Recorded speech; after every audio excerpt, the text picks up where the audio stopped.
Go, guys, we are live. Hey, welcome everybody. It's a new night. It was a short week, right? Short back-to-back week, right? We had the short week because we went Thursday last week, and now we're back on Wednesday nights. This is the permanent time, guys. This is it. So welcome to the Good Life, everybody.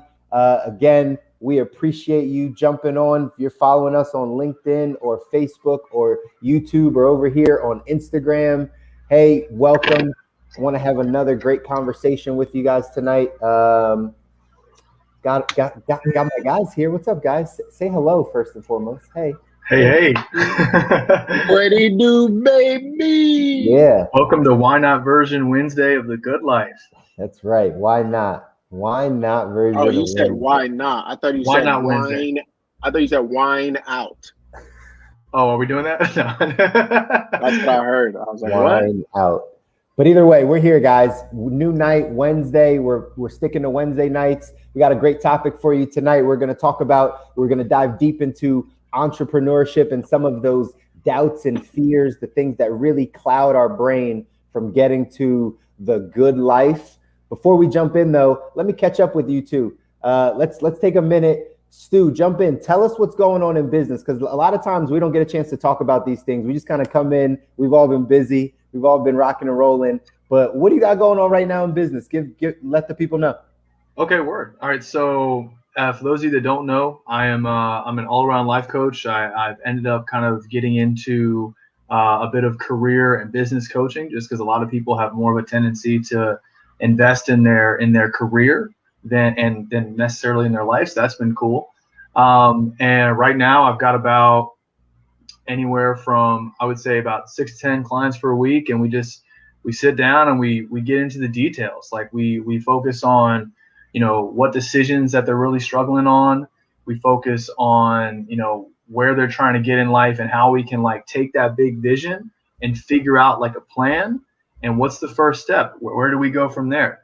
So yeah, that's pretty much what's going on for me right now. And I've also started a couple of other side hustles as of yesterday. Did you really? Yeah. So I actually had. Tell us one. I actually just had my first acting modeling gig yesterday. No way. That was sick, dude. So I'm a big fan of practice what you preach. If you got a dream, go after it one bite at a time. So you can see me in some stock photos. that's my start. Yeah. A hand model? Are you a Seinfeld fan? I don't know, man. You're a Seinfeld fan? I am, and I've heard of the hand model thing. Yes. Actually, my buddy a long time ago asked our teacher when she said she was a model. He was like, "Wait, do you mean like a hand model?" She did not like that. Yeah. It's a great Seinfeld episode about being a hand model. Trust me, it's a great one. Yeah. But yeah, for sure, man. That's awesome. Like you said, you got to practice what you preach. Now get a chance to dabble in some other things, right? Really be able to pick up some other streams, right? Find some other passions. That's what we talk about, right? Really being able to get those things. I think Kobi's Wi-Fi just got jacked up. He should be coming on or coming back at some point. I think he said he's trying to get back on. But either way, for us, for me, hey, April's always a big month, right? April's financial literacy month. A lot of people don't, subscribe to it or really understand, but it's us, the financial planners, financial coaches of the world, that are constantly putting out the information in the month of April. So April's been really good. I've gotten a chance to educate a ton of people. We've held a webinar or two to talk about financial services, but to really just talk about money in general. Because again, being able to build wealth, being able to just understand where you sit financially is just, it's important, right? We can't pass over the importance of understanding your money and kind of where you sit. So job's never done, man. Always educating, always more people to talk to, always more information to give, always more guidance to give. So that's been our thing for the month so far. But things have been good, man. Things have been good. So here we go. Yeah, we're back.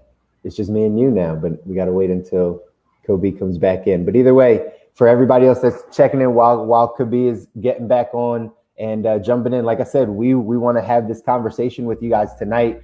We're talking about the 10, and I think we have the full list, right? We even got organized for you guys tonight, right? We got a full list of what are some of the common fears, common questions, and things that actually get asked or that we ask ourselves when we're diving into entrepreneurship, right? You know, Stu, you're very open about like your entrepreneurial journey thus far and kind of, you know, the ebbs and flows and what's been happening. So a lot of this conversation is going to resonate with you. Hopefully, resonates with all the people that are listening. But talk a little bit real quick about, you know, one or two of your fears. We'll get into the list, but talk about one or two of the things that have popped up for you in your journey of entrepreneurship. I think the first one, there's so many that come to mind, but I think the first one was, am I crazy? Because I left a very, very like stable salary in what the world deemed as an essential business of construction management. I left that, and there were some conversations with my parents who were pretty protective of me and just all kinds of stuff. So when I went off on my own gig and I threw away that, what I like to call a morphine drip of a salary, if you're not liking what you're doing, I was just asking myself, like, what am I doing? Am I crazy? Because like I know I've always been one with a higher risk tolerance, but this was like the next level. So that was the one that kept asking me, like, am I crazy? Is it going to work out? All the above. What's one of the big ones for you? And welcome back, Kobi. Yeah. Thank you. Apparently my whole internet just dropped. Listen, something's been happening because internet's been dropping all over the country, man. I'm across the country and my internet was dropped like 2 or 3 days ago. So I understand it, man. Ooh. Understand it. Anyway, you want to? Are you frozen on IG? I think I'm frozen on.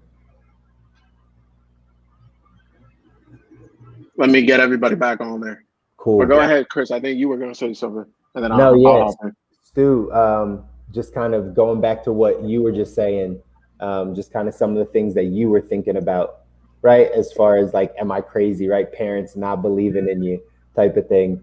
I think we all, to some degree, have that happen when we jump off the ledge, so to speak, right? Or take that step into territory that's unknown for our loved ones.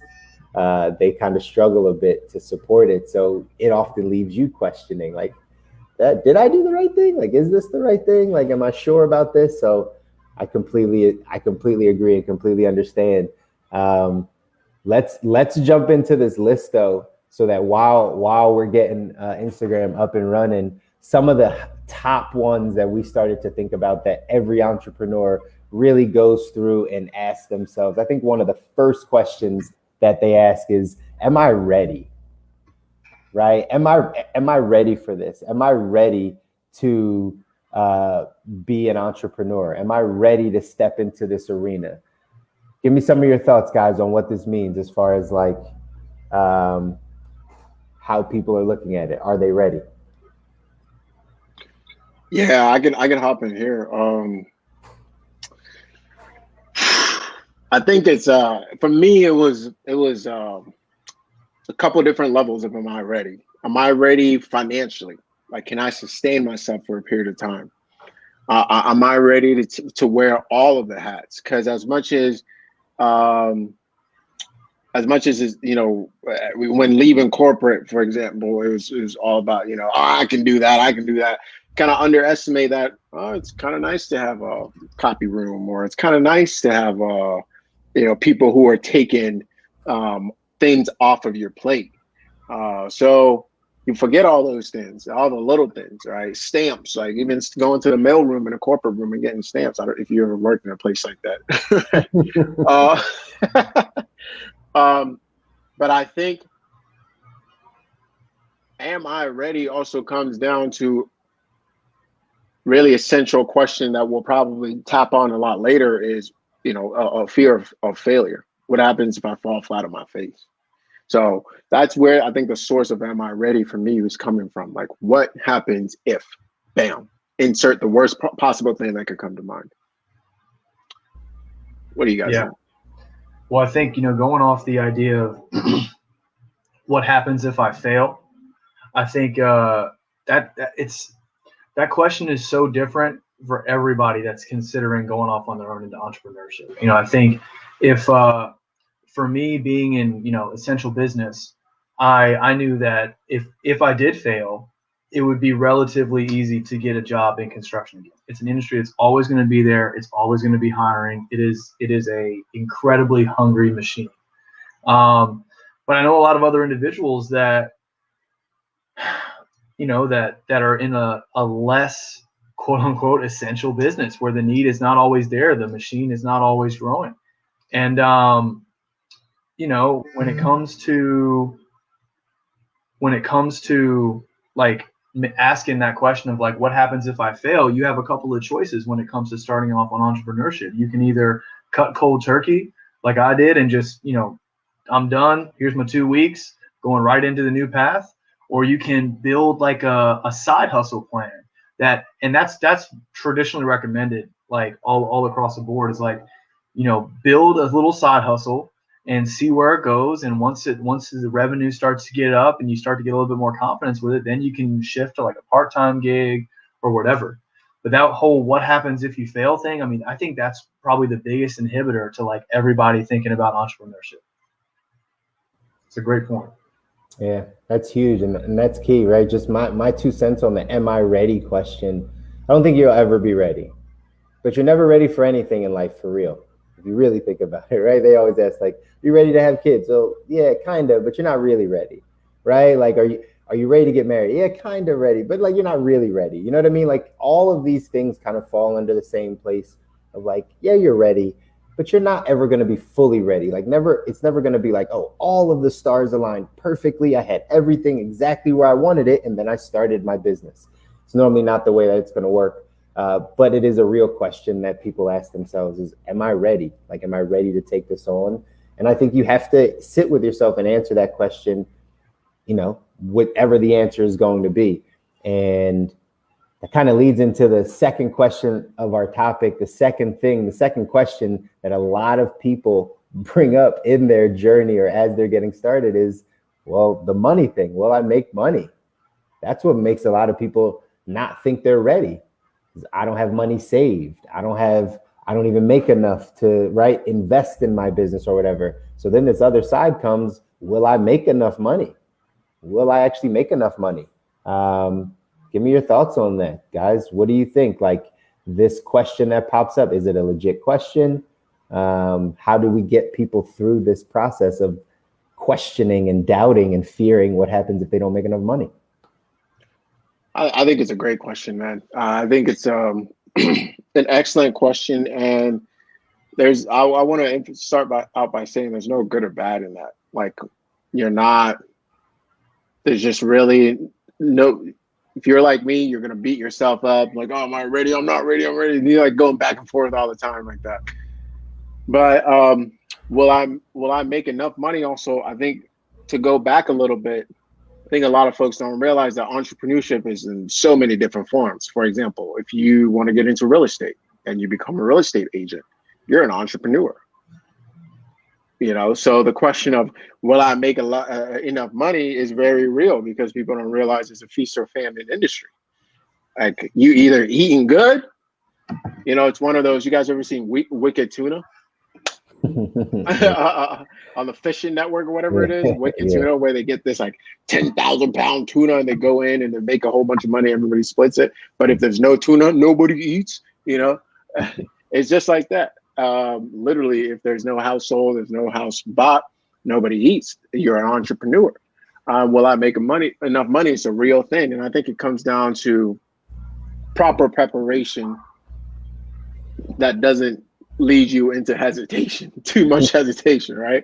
Proper preparation, like do enough research in that this is the average deal size in my area. This is the average sales cycle in my area. This is the average right? Gather as much as you can and then prep as much as you can by doing a lot of the other stuff we've talked about that you do with your personal finances before you get down to entrepreneurship. Huge on the financial piece, right? I know we're going to probably touch on that a bunch today, but that just has so much to do with your preparedness and jumping out and starting a business, right? Financially, you've got to be prepared for those things. But Stu, let me hear what you think about this question of, will I make money? Yeah, well, I think, one of the questions you posed is it a legit question?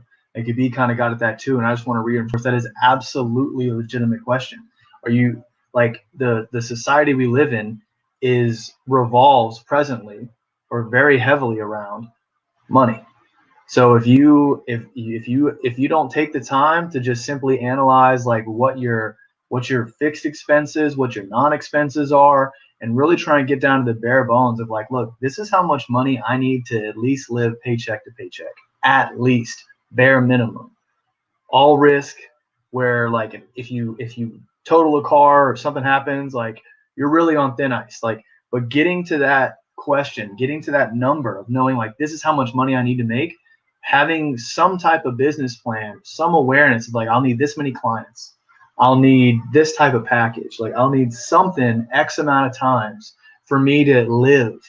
Like without having that knowledge, how are you going to come about with a financial plan for your new business? Like how are you going to know if you're going to make it or if you're going to end up homeless or in some type of debt or taking out personal loans and going down that rabbit hole?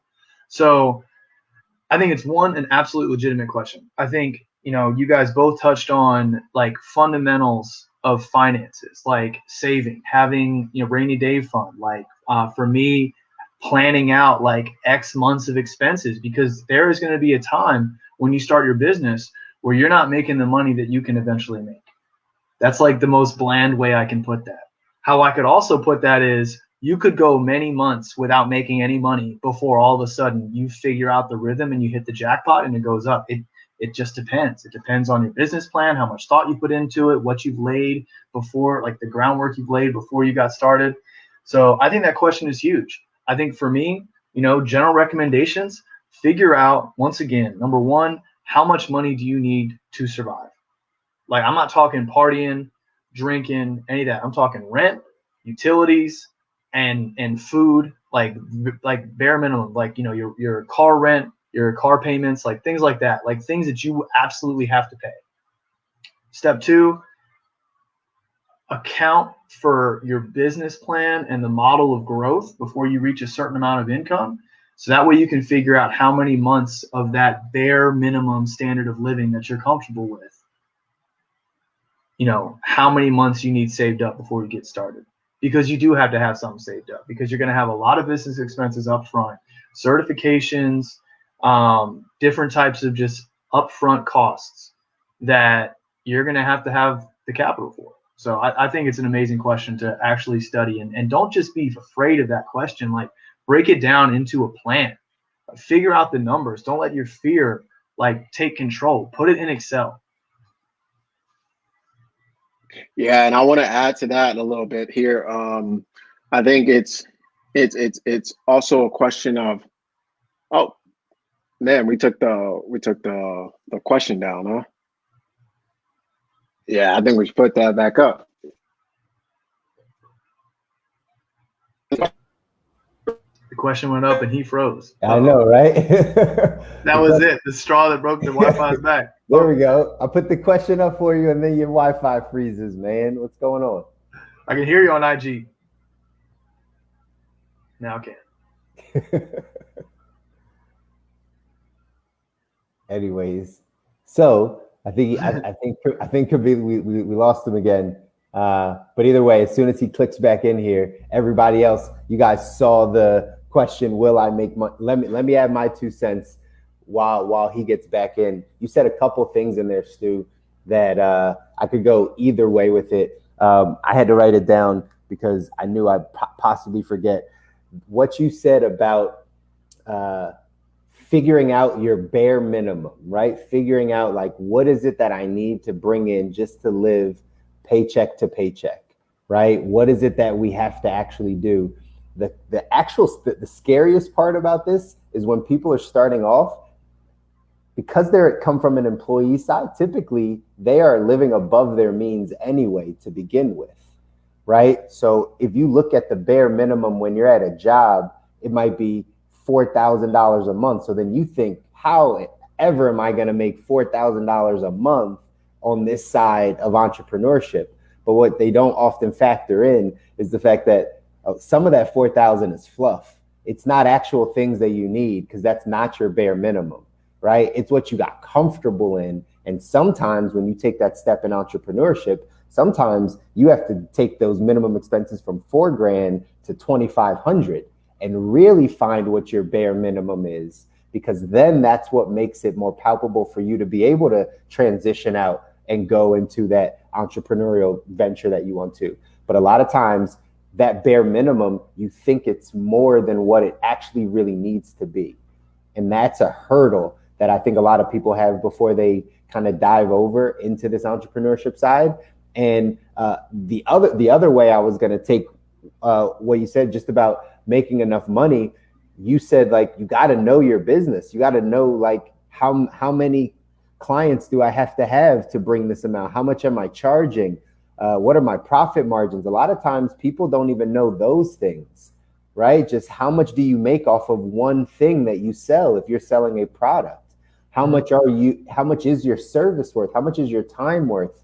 And again, this is the balance. I don't even think we're going to talk about it in this, but that's a balance of knowing like, well, what is the market willing to pay for me? Because some people just getting started out, right? We want to have confidence in ourselves, but the market in business is what tells you what you're worth.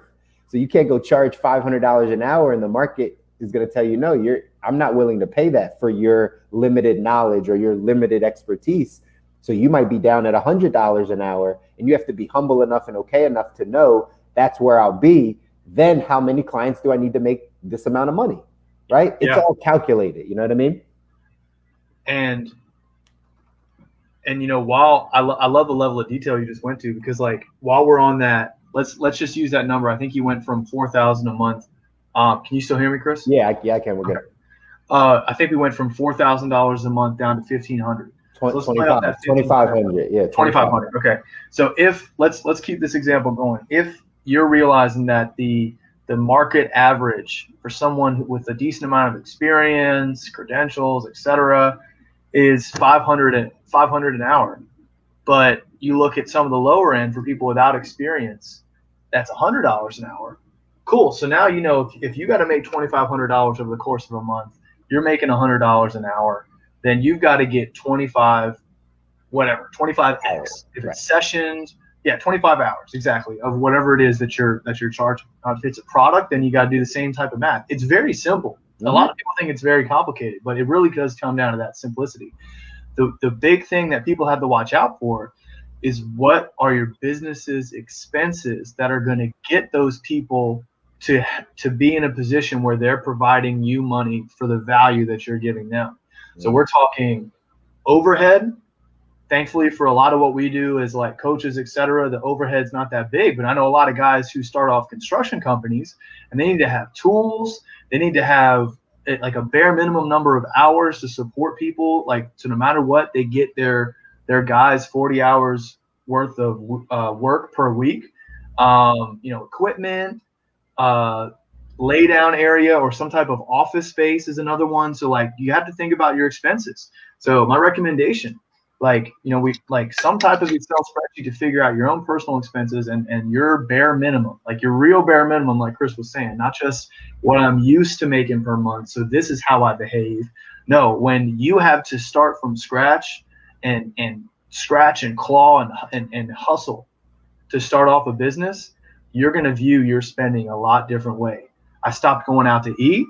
I started getting smoothies, frozen vegetables, meats, and I would do a lot of cooking at home. I got real healthy out of necessity. So, have your personal expenses in one, have your anticipated business revenue in another piece of the spreadsheet, and then have just simply track like a marketing budget, like whatever different types of overhead. All of that stuff is pivotal information that is very simple to do, just one little cell at a time. That's it. And that's answering the question. Welcome back, Kobi. Welcome back, man. This is answering the question, will I make enough money? We just went through it. Kobi, you got cut off as soon as we put it up. So you want to add your 2 cents, you can, or we can move on to the next question. It's up to you. Let's move on to the next question. This, ladies and gentlemen, is an example of perseverance. That's right. That's right.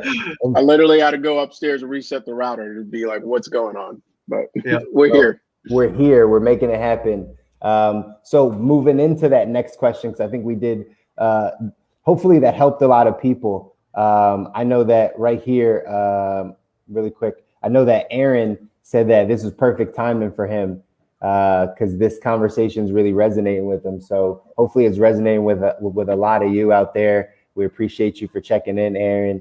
Again, these are all of the common fears and doubts people have as they step into entrepreneurship and try to build a business. So we just went over a few. This is one that's major. The next question that we get a lot of times that a lot of people say is, am I going in the right direction?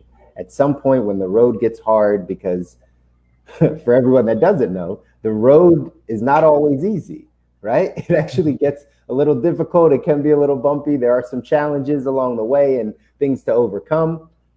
So inevitably, when you're going down that path, we start to think, and that little voice in our mind starts to say, like, are we going in the right direction? Right? Am I following my passion? Am I following my purpose? Right? Like, am I going in the right direction? Could we jump in there, man? Like, what are your thoughts on that question and how people are asking it to them and what they can do to kind of get out of that? I think that's a big one. It might be the biggest one because I think the thing that typically drives people to start ventures or to go out on their own or to be entrepreneurs, where they forsake the safety of a structure to start something new, is passion and purpose, right? And I think at some point, if you feel like that's been lost, or at times when I felt like that's been lost, that's when I'm most deflated. All right. But I will say this, I think it's an opportunity to really rewire the thinking and the questioning itself. Am I going in the right direction? Well, that presumes that there is a right direction that you should be moving in. I think that's first and foremost what we have to look at and question. And not just that, but you also have to really look at, like, who is determining that? Like, who are you asking?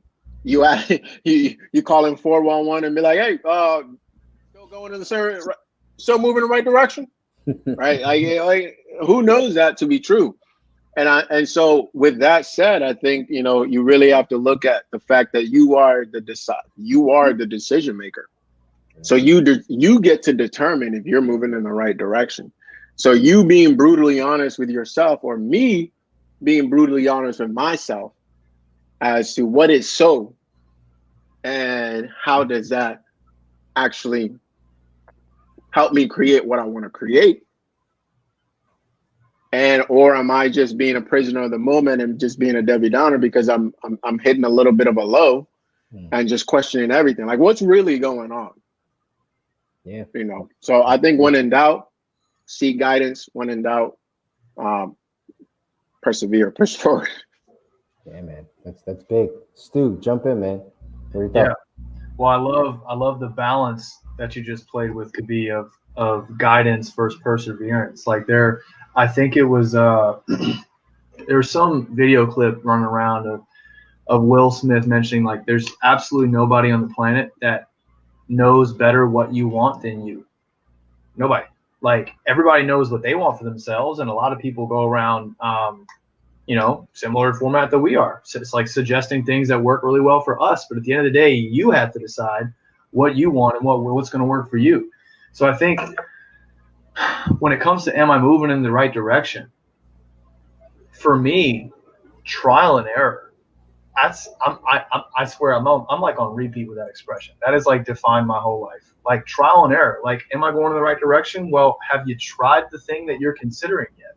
What is one of the first things that I get into discussions with some of my first time clients is like, what have you tried so far to help you make this decision?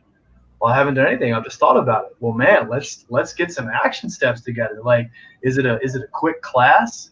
Is it a certification? Is it some Googling? I mean, you can learn so much from the internet, guys, like, totally for free, about whether or not something interests you. Is there somebody in that field who's done that before? Is there anybody you can reach out to in your network that is, like, further ahead in this journey of what you're considering or trying to do? that you can learn from and ask them, like, hey, what is it like to be this person? What is it like to do these things on a day-to-day basis? What are the pros and cons? For the love of God, keep those in mind, pros and cons, because no matter what your dream is, there are pros and cons to it. And if you're not being aware and taking into consideration the cons in addition to the pros, you may get into this venture and realize that, man, that con just really outweighs a lot of this stuff. So don't put yourself in that situation. Like if you're wondering if you're headed in the right direction or not, trial and error, and just find some type of action item just to get out of your head and try it out. That's big, man. That's big, right? Like a lot of people, I just had this conversation with somebody on my team a couple days ago in a personal decision, right? She's moving to a different state, and she was in her head a bit, and she was getting to this place of like being frustrated and kind of overwhelmed with understanding kind of what the next moves are. And she was explaining it all to me, and I was like, well, did you call any of the places and like ask them? Did you like put in an application? Like, have you done any action? And she was like, no, not really. And then same exact thing. The next day we come back and she's like, hey, Chris, I did what you said. I called, and now I feel way better because it's not it's not going to be as big of a deal as I thought it was. Now I have some extra time, and it really alleviated a lot. And I was like, see, it's just a matter of action. And so again, a lot of this is just the entrepreneur mind, right? And the mindset of an entrepreneur. Like, we believe in action, like doing, overthinking. And this is where, right, you've heard me talk about some things on the employee mindset and entrepreneur mindset side, just the schooling that we've had, the education system that we have, it allows us to go that direction of being good at going to get a job and working for someone. And one of those thoughts that gets embedded in us is, I learn and then I do, right? It's a thought that's opposite of the entrepreneur, because entrepreneurs do and they learn, right? But school teaches us our whole life, read this book, then take the test, right? Do all the work and then get the degree. So it's like we're constantly learning just to go do. And then you jump over here to become an entrepreneur, and you're just supposed to do, because that's how you learn. That's how you pick it up. That's how you know what questions to ask and which way you're going. And that's a big difference. So again, to cycle back around to finish out this question of just, am I going in the right direction? And am I following that passion or that purpose, or where I feel like are you taking actions towards those things, or are you just sitting in your head? Until you start taking action, going down the path, you will never really know if you're headed down the right direction. But when you do get it, it's because you've been doing the work. It's not just because you've been sitting on the sideline. It's because you've actually been doing the work. So that's important, right? And I think that answers the question. I don't know if anybody wanted to throw something else in there for if they're going in the right direction. No? We're good, man. So that was in. If we keep this rolling, let me jump in on this live. 6th question. I think we're on number 6. Here's a big one. What will people say? What will people say?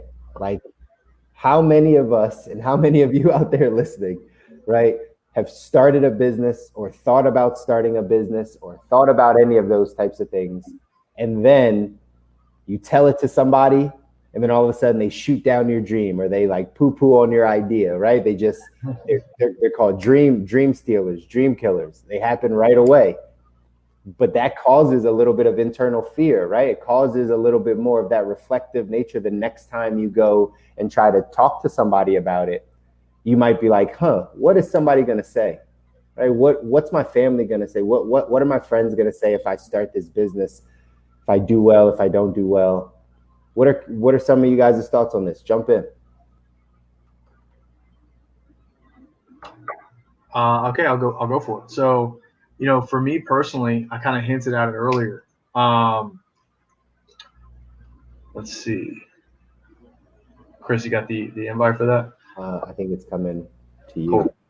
All right, so it's saying you're unable to join for whatever reason. I had to X out of my Instagram. That helped before I came back in. Anyways, so what people were saying to me, all right, I got you now. What people were saying to me when I first started with this venture is like they were just scared. They were scared for me. I mean, like I started this whole thing right before COVID was coming around, and back then when I put in my notice, COVID was really not a big deal. It was like it was on the horizon. It was overseas. And then towards the end of my 2 weeks, around like spring break in March for a lot of people, it started to become a big deal. By then, I had already told a lot of people, so I was battening down the hatches, and I was still going to do my thing. Yeah. But my friends were scared for me. My parents were terrified. I mean, they were like a lot of questions arose about like, are you throwing it all away? Like why? Like you have this college degree. Like what are you doing? Like all this time and energy and money that's been put into this. It seems like you're throwing it away. And it's like, it's not. Like what I tell a lot of people is like all of your past experiences lead you to where you are now. You would never know what you know today if it was not for your past experiences. Chris, I'm sure there's things like interpersonal skills, etc., management skills, just like how to deal with people that you picked up from the restaurant industry that you apply in your practice. That's right. Like, all the time. All the time. Yeah. And this like every time somebody comes to me for like career transitions, it's always like, yo, tell me what you liked and disliked about the past. What are your skills? And then we work on transferring those skills forward. So a lot of people just like one of the default responses I get is you're throwing it away. Why are you taking this risk? And, the first thing is like, I'm not throwing anything away. This is my life. I'm going to do with it what I want. And I believe in myself. And a lot of people will not necessarily believe in you. They don't know everything that's going on up here. They don't see your vision. They don't have to see your vision. That's why God gave it to you, not them, Mike. That's why you see it. Yeah, exactly. What about you, man? What did some people say to you when you first started? Well, first off, like just taking the entrepreneurial like stance, you shouldn't care what anybody says. Let's just be honest, right? Like you shouldn't like that thought of like I value someone else's opinion over my own. You have to get rid of anyway. I like that emphasis on over your own. Yeah, because at the end of the day, if you're going to branch out because you have a vision and you want to start your business and you want to go this direction, that's your own opinion. Like that's you thinking about the things you want for your life. And if you're conscious enough to care more about what your uncle says, what your friends say, and if that will deter you from thinking about things the way you want to, that's an issue. Like that's an issue. So you've got to get rid of that to be successful as an entrepreneur first and foremost. But also understanding where you start. Most people do care, and most people do start off in that place, hearing the information from friends, family, loved ones, the people that normally we talk to about the business or whatever we're starting, and they give their opinions. They form their opinions right away, and they that influences us a bit.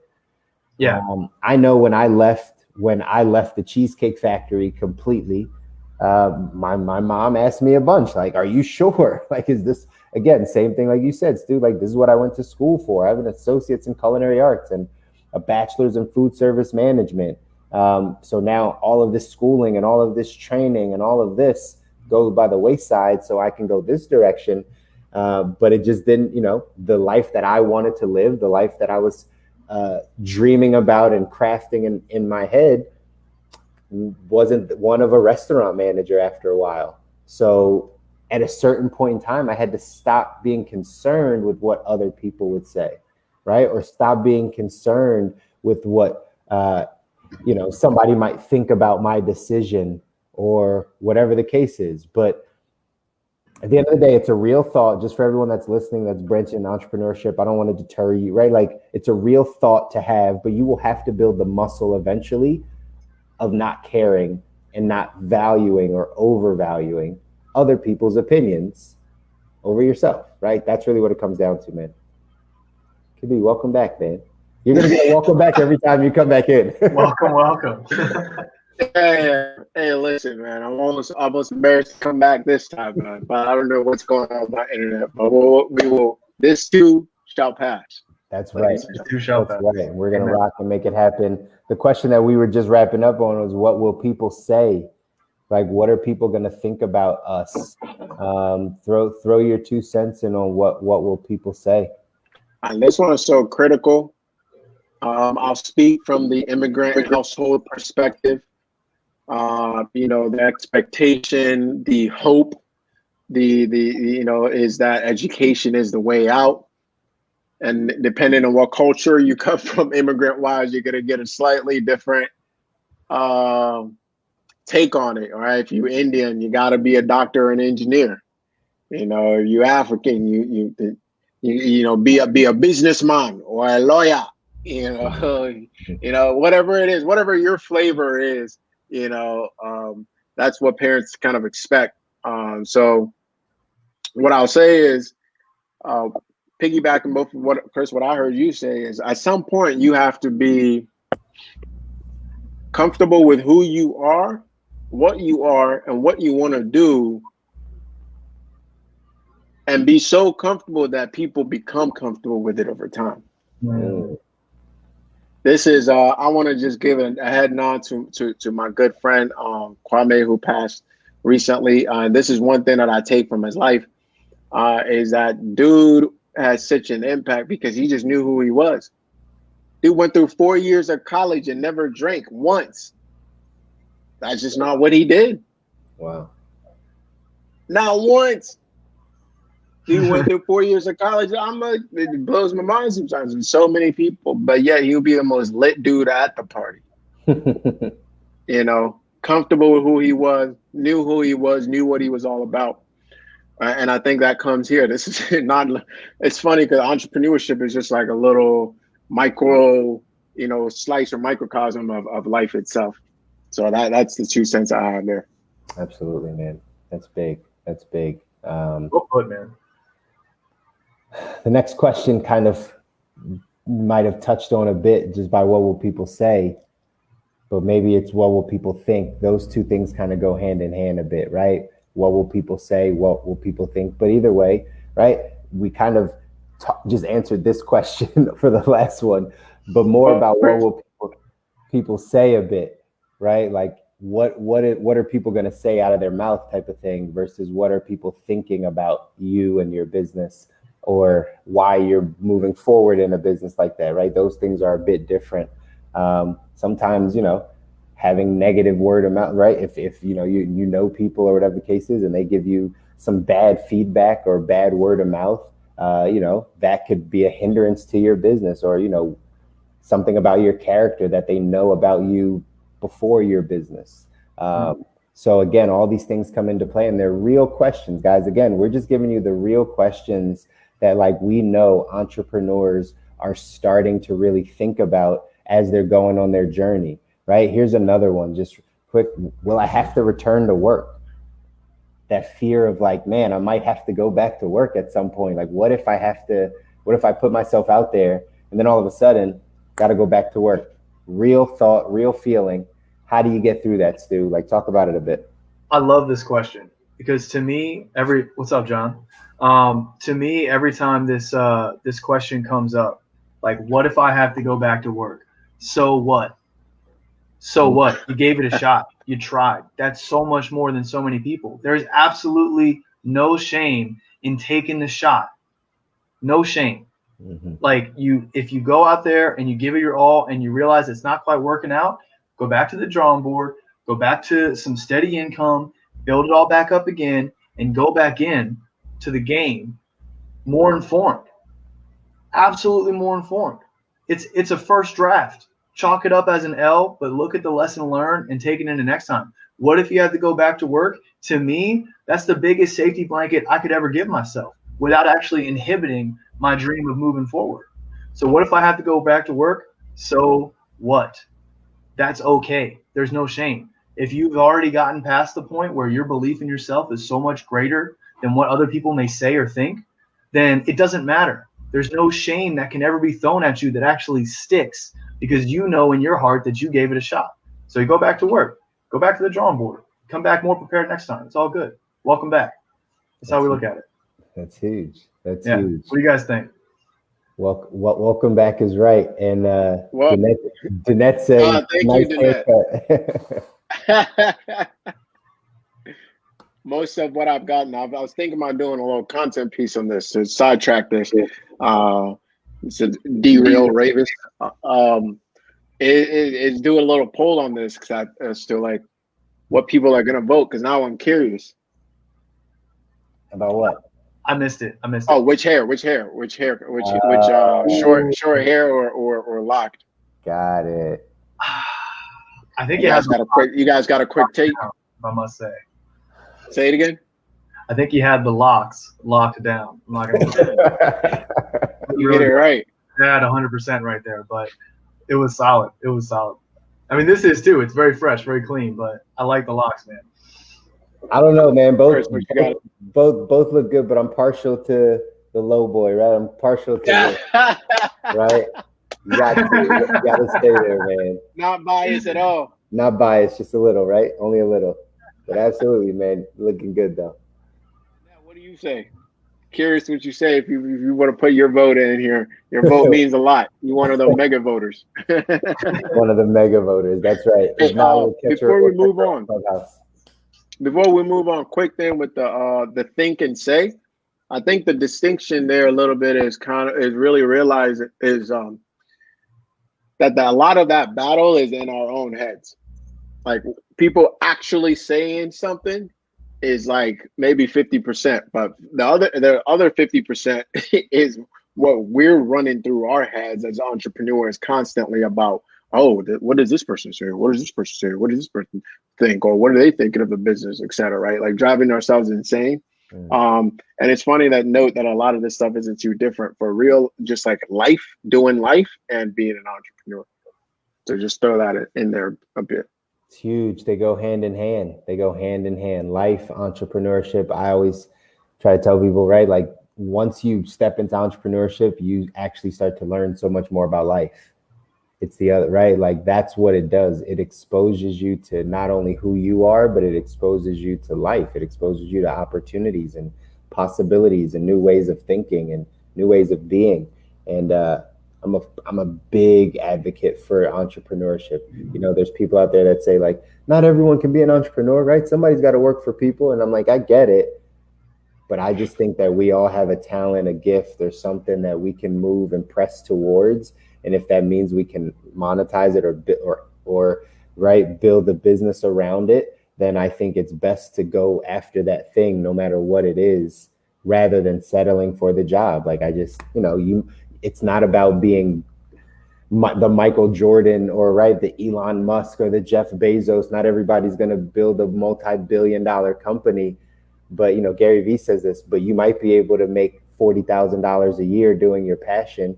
You might be able to make $60,000 a year doing the thing that you're called to do. And because you think about life more like an entrepreneur, instead of getting, $75,000 a year working at a job you hate, why not stick in the path that you would actually find passion, even if you make a little bit less? Is it going to kill your quality of life? Probably not, because you'll be more fulfilled because you're doing the thing that you love. So I'm a big advocate for entrepreneurship, man. For sure. And while you're on the topic, shout out to my buddy Zach that just hopped on here. One of the things that we talked about earlier was like, am I ready for entrepreneurship? And something that we've circled back with that is, would you hire yourself? Is like the favorite question there. Like, are you a go-getter? Do you get after it? Do you care about the work? Like, do you do what it takes to get the job done? And people like my buddy Zach do exactly that. We built a hospital together. So when it comes to entrepreneurship and all the advocacy that we all have, obviously, I would like to remind people that, when it comes to that synergy and understanding yourself better through entrepreneurship, it's absolutely true. You get to see all of your own shadows and your strengths and your weaknesses. And like, you become a way better person because there is no blame. There is no blame the boss. There is no rely on the paycheck. It's like, no, you got to get after it. And you talked about how it changes your whole life. If you want the perfect synergy between your work and play, become an entrepreneur. You get to choose your rates. You get to choose your schedule. You get to choose where you work. You get to choose everything. Like it's the way to go. So I think, for anybody that's on the fence about it, like tackle some of these fears and answer some of these questions that we've talked about, because it is so worth it to me. And I'm sure it sounds like it's worth it to you guys too. We wouldn't be here talking about it if it wasn't. Absolutely, man. Kobi, did you have I think something? that piece, yeah, I think that piece, both of you just added. If you marry them together, Chris, like really bringing, you can make the same amount. Maybe you don't. Not every company goes public, but maybe you have a lifestyle company. Maybe you make 45 the first year, then you bump it up a little bit. But over time, you get to drive that, and you really have an opportunity to be creative. And Stu, what you just said too. I think really putting those two things together is really what ultimately leads somebody like myself to make the jump over the fence to really go for it. That's huge, man. That's huge, and I think that's what a lot of people need, right? They just need a little bit more of that understanding to be able to kind of push them over the ledge, right, and really get after it. That last question that we had answered was, will I have to return to work, right? And we kind of veered off and we hit a little bit of it, but honestly, right, Stu, I think you summed it up on just like, so what if you do? Right? Like, so what if you do have to return to work? Entrepreneurship is a journey. So again, these are thoughts that are real thoughts, but if it's a fear of yours, fear is false evidence appearing real, right? Nothing that fear is not, it's not even a real thing. So if your fear is that you're going to one day have to return to work, eliminate that, because there's nothing wrong with it. That's where you came from. That's where we all start, right? Like most of us, 98% of us, right, start off at a job to some degree. So it's just once you start to figure out what your skill sets are and what you want out of life, that allows you to then change the trajectory. But so what if you have to return to work? So what if you have to take a 6-month stint somewhere or a year stint somewhere just to make sure the bills get paid and you get back to that bare minimum, but you never stop working on the business, right? Like if that's the vision, if that's the goal, if that's the passion, if that's what you're headed towards, you never stop that. Damon John has this story. Damon John says, and I forget the years, but he said when he was building Fubu, he was running it and then he shut it down like 3 times in the matter of like 3 or 4 years, right? He would start it and then he would put it on the back burner for 9 months and go work at Red Lobster and get a job and build up some money. Then he puts his line back out and then he shuts it down again. Right. Sometimes that's just what has to happen. But he never stopped working on Fubu. Right. He never stopped. He just had to take that pause to go return to work and make some money and then come right back. So not putting so much value on the work or you becoming an entrepreneur. And now you can never go back and get a job. And it's something I struggled with in the past, just to be transparent and honest. Right. I struggled with that. Right. Stepping out into entrepreneurship land.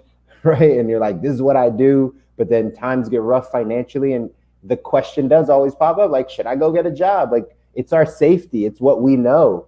It's what all of us know. So, of course, that's going to pop in our mind. But then it's just, do you stop working on your business? Do you throw in the towel completely? How do you handle that moment? And sometimes it's okay to go get a little stint at a place. It's perfectly fine as long as you get right back to what was fulfilling you and the place that you wanted to be in business. So, big fan. I think you really hit that on the head, man. I think you can't emphasize that enough because it gives you a sense of freedom to take that risk and still have plenty of safety. Actually, there's actually plenty of safety. You could just go get a job. That's the key. I always tell you're people right there. Like the job's not going anywhere. Jobs are not going anywhere. So especially now, like you take this leap. So what if you have to go back and get a job? It'll be there for you. Don't worry. It'll be there. And I bet you come back a better employee. Sorry, go ahead. No, I was just saying, I bet if you come back a better employee. You appreciate that dental care. Absolutely. You just appreciate not having to like do things, like not be in charge. That would be the thing that you just are proud of. Like, man, at least I got a boss. Oh, it's his fault, right? You can't say that. Like, you can't say that. You can just be like, I don't know, it was that guy. It wasn't me. Did I do my? Oh, I did do my job. Yep. Shout out to everybody that has a job. By the way, we're joking on, but like it's a blessing, right? To not have the same amounts of pressure sometimes, that it takes to be the entrepreneur. But jump in there, Stu. I know you're about to say something. Yeah. Well, there's a couple of things that came up. I think the first one is like, we already talked about, what if I had to return to work? So what? Having like, if you have to go back to work, like you may find out, like we were saying here, you might become a better employee because of everything you learned about yourself.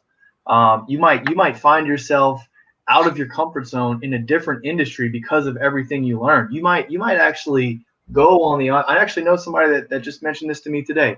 They went out and they were working on becoming a coach, and they decided at one point that they wanted to take on a part-time coaching gig to help support what they're doing full-time in their own practice. So now they've gone back to work, but now they're doing what they love. Sure. Win-win. And I think the other thing is, like, we talked about, what a blessing it is to have a job. That's absolutely right. Like, the unemployment rate anywhere from I think it's 4 to 10% or something like that, depending on the year or whatever. Like, what that means is that there's 90 to 96% of people that have a job. So your chances of going back to whatever and getting a job are really, really good. Really good. So help utilize that as motivation to go take a risk, plan it out, make educated decisions, weigh your options, and just go take the risk. Because what if you have to go back to work? I can say it in a positive way now. It's your safety net. You're good. That's it, man. That's huge. So, guys, we got a few more questions, but we're coming towards the end. You want to take one more question? Yeah, let's do one more. Yeah, we can save it for Clubhouse. Yeah, right. We could. Here, I just like this question. I think this is the one that we got to do. Like, how do I know when to quit? Right? Like, how do I know when to change it up and pivot? I left us 2 minutes to answer this question, just so we can lead in and say, hey, go into Clubhouse, because we are live in Clubhouse right after this. But real quick, 1 minute for each of you. What's your thoughts on how the entrepreneur is supposed to think about, like, hey, when do I pivot? When do I quit? When should I change it? I'll go first, take the first fire round here.